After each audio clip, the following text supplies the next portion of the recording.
Ini yang ditampilkan oleh YouTube-nya Solo Time, ya.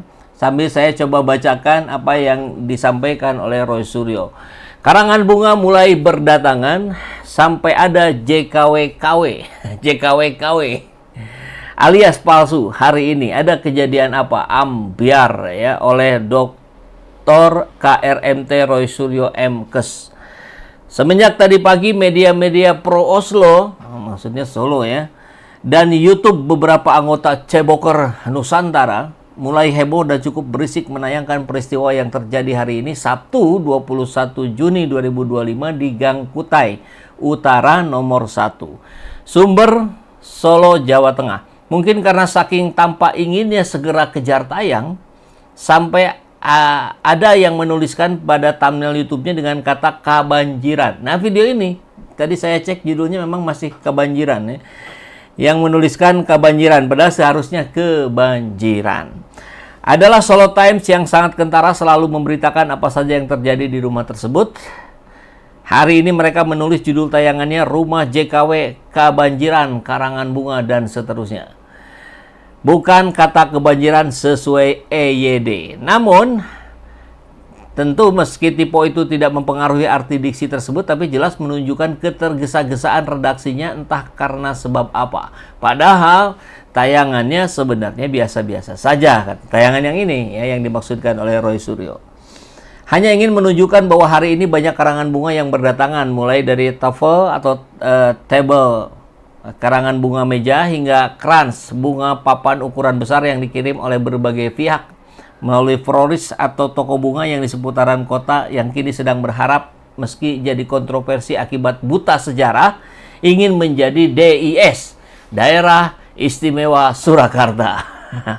Sedikit tentang DIS yang gerakannya tampak sedang diupayakan. Tentunya hal ini sama sekali sangat berbeda dengan sejarah DIY.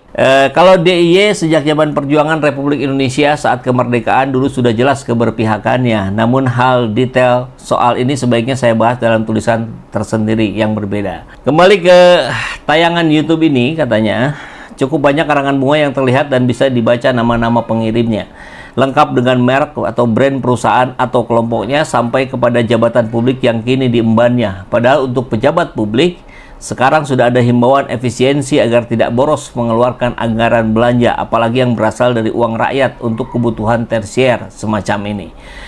Terbaca sederetan nama yang kelihatan afiliasinya itu antara lain dari pihak swasta ada Deki Tirta Jayaningrat, ada Ali Markus, Maspion Group, ada Prayogo Pangestu, Barito Pacific Group, ada Tommy Winata, Artagraha Group, kemudian relawan pendukungnya seperti Darmizal, Boni Hargens, Pak Iman Raharjo, Jui Negoro, dan seterusnya.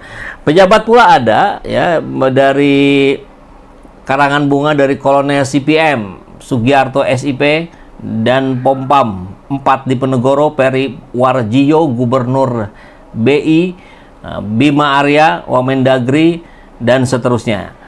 Tentunya karena yang dikirim karangan bunga itu hanya bisa nongol sebentar, maksudnya, ini sudah mulai masuk ke tayangan yang ini. Coba kita lihat yang satu lagi, masih dari Solo Time. Pak Jokowi ada muncul. Nah, ini ya di sebelah kiri ini muncul nih.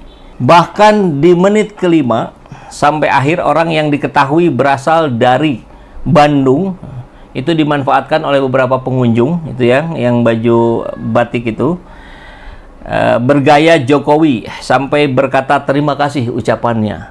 Karena sebenarnya ada momentum saat Jokowi nongol sebentar ditemani Iriana dan Wahyudi yang barusan kita perlihatkan sedikit, yang dikenal sempat mengantarkan ijazah ke Mabes Polri, namun tidak tayang di YouTube Solo Times ini. Kesimpulannya, liputan Solo Times di atas makin mengkonfirmasi sakit apa yang sebenarnya dialami oleh Jokowi sampai di momen yang hari terjadinya pun, hari jadi maksudnya ya, hanya bisa nongol sebentar dan itu pun berbaju rapat tidak seperti biasanya. Untung tidak menggunakan sebo atau balaklava, bisa jadi malah viral. Bahkan selain ucapan selamat yang diteriakan sebagian orang di sana, malah juga terdengar kencang teriakan semoga lekas sembuh. Kalau memang sakit sebaiknya memang segera ditangani atau diobati serius agar segera pulih. Ya, begitu disampaikan oleh Roy Suryo. Tulisan ini menggambarkan ya, suasana hari Sabtu ini 21 Juni di Gang Kutai Utara nomor 1 Solo, rumah yang dikenal sebagai kediaman mantan Presiden Jokowi. Peristiwa yang dikemas seolah sebagai perayaan dengan banyaknya karangan bunga itu justru memunculkan lebih banyak pertanyaan ketimbang jawaban. Karangan bunga umumnya kan kita berikan dalam dua konteks. Satu, simpati karena ada sakit, duka, atau penghormatan, atau dukungan semacam perayaan, pencapaian, atau penghargaan. Nah, dalam konteks ini, makna dari karangan bunga menjadi kabur. Apakah ini bentuk dari dukungan simbolik terhadap Jokowi yang sedang dalam tekanan? Ataukah semacam ucapan selamat tinggal gitu di akhir ASD pasca kekuasaannya ini dengan berbagai kontroversi hukumnya? Nah, Roy Suryo menyindir ironi ini dengan menyebut kemunculan JKW-KW di lokasi karena seolah itu memperparah kesan bahwa publik sedang disuguhi sandiwara simbolik, bukan klarifikasi nyata terhadap isu serius yang sedang mengemuka. Ya, terutama soal ijazah Jokowi yang tengah dipertanyakan. Maka kita melihat ini ada juga kritik terhadap media dan produksi narasi murahan yang disampaikan oleh Roy Suryo yang mencatat keganjilan dan kegopohan dari media-media projo dalam penggunaan typo seperti kebanjiran yang harusnya kebanjiran. Ini menandakan ini sebuah kerja tayang yang serampangan. Narasi yang lebih mementingkan efek publik ketimbang isi substansi.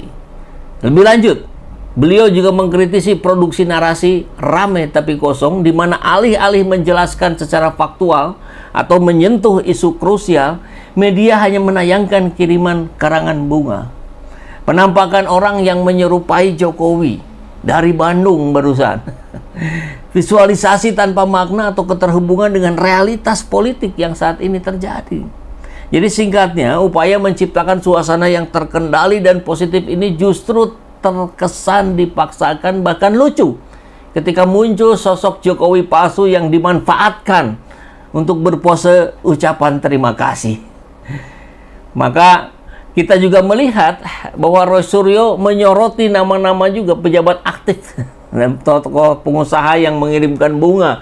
Padahal tentu kita tahu kebijakan Pak Prabowo hari ini efisiensi. Untuk hal-hal yang seperti ini tidak perlu karangan bunga. Mungkin termasuk juga pernikahan anaknya Ahmad Dhani kemarin nih, yang sangat banyak sekali itu karangan bunganya. Uang negara tentu jangan dipakai lah untuk ini. Mungkin kalau uang pribadi ya untuk contoh sih enggak bagus juga saya kira ya. Tapi dalam hal ini Roy sedang mengisyaratkan bahwa kiriman karangan bunga tersebut bisa dibaca sebagai upeti simbolik dari lingkaran oligarki atau kekuatan ekonomi politik yang masih berharap kepentingan dalam orbitnya Jokowi, meski beliaunya sedang goyah atau sakit. Nah, kita juga melihat isu kesehatan yang masih tertutup. Roy mencoba menilik hal ini ketika Jokowi muncul sebentar dalam kondisi tertutup rapat bajunya, tidak seperti biasanya gitu. Berbeda ya, kalau yang biasanya tampak lebih casual begitu. Dan tadi ada teriakan, semoga lekas sembuh, yang memperkuat dugaan publik soal kesehatan Jokowi memang yang semakin memburuk. Tapi yang paling penting bukan sekedar apakah Jokowi sakit atau tidak, melainkan kenapa informasi ini tidak disampaikan secara terbuka. Karena sebagai tokoh publik di era transparansi hari ini, apalagi mantan presiden, saya kira etisnya sih itu disampaikan saja bagaimana kondisi kesehatannya. Karena kalau tidak, ini bisa berujung pada ketidakstabilan gitu. Muncul spekulasi liar, bahkan bisa disalahgunakan oleh pihak-pihak yang bermain dalam ruang-ruang gelap kekuasaan. Dan yang JKW-KW tadi alias Jokowi palsu, saya kira ini juga bisa dibaca sebagai simbol pengganti bayangan, karena yang asli tidak bisa tampil sepenuhnya. Maka sindiran keras dari Roy bahwa publik sedang dipermainkan oleh figurasi, bukan kejelasan. Atau bahkan menjadi ironi tragis bahwa yang asli sedang dalam proses diamankan, yang palsu mewakili gestur simbolik di ruang publik. Tapi apapun tafsirnya, kehadiran JKW-KW ini mempertegas absurditas situasi politik hari ini. Maka tulisan Roy Suryo ini bukan sekedar olok-olok terhadap momen di Gang Kutai, tapi pembongkaran simbolik atas kondisi politik dan hukum Indonesia yang makin karikatural. Karangan bunga yang seharusnya menjadi tanda simpati justru menjadi alat pencitraan, panggung teatrikal kekuasaan, dan kedok untuk menutupi krisis kepercayaan yang makin dalam. Maka kemunculan Jokowi secara terbatas barusan, ditambah penampakan yang KW di lokasi ini menyiratkan bahwa yang nyata semakin sulit dijangkau, yang palsu justru lebih luas menari di atas kebingungan publik. Maka catatan penutupnya adalah tulisan Roy ini menjadi pengingat bahwa teater kekuasaan sedang dipentaskan di tengah krisis kepercayaan. Rakyat hanya disuguhi bunga, bukan jawaban. Yang palsu meriah di layar, yang asli entah kemana lagi. Dan mungkin sedang sakit. Tapi kalau memang benar sakit, sebaiknya segera ditangani. Kalimat Roy Suryo bukan cuma pesan kemanusiaan, tapi juga sindiran tajam bahwa sakitnya negeri ini tak boleh terus dibiarkan tanpa pengobatan yang serius.